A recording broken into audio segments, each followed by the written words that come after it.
Mes padarome daug trumpų video, kuriuos sudedame į tinklalapį, kad žmogui nereikėtų skaityti, kad jisai pasižiūrėtų video, kuriame Gediminas pats viską pasakoja.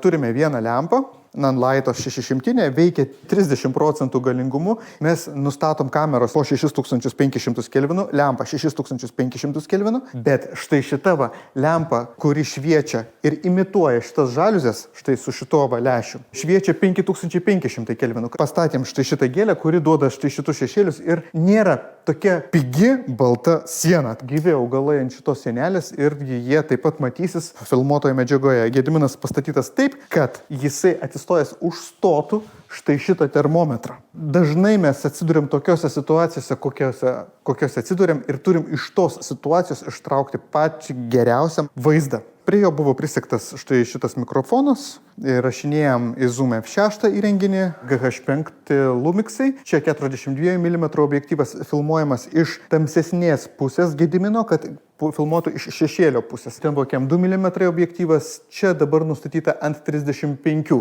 Diafragmos atidarytos čia buvo 3,5, 4,5, čia blūras yra didesnis. Filmuojame, perduodam vaizdą į planšetes, kad Gediminas mes matytume pastoviai visą vizualą, kaip atrodo. Vilius prižiūrėjo kameros filmavimas, Laurina traukė turinį iš Gedimino. Ačiū Jums ir iki.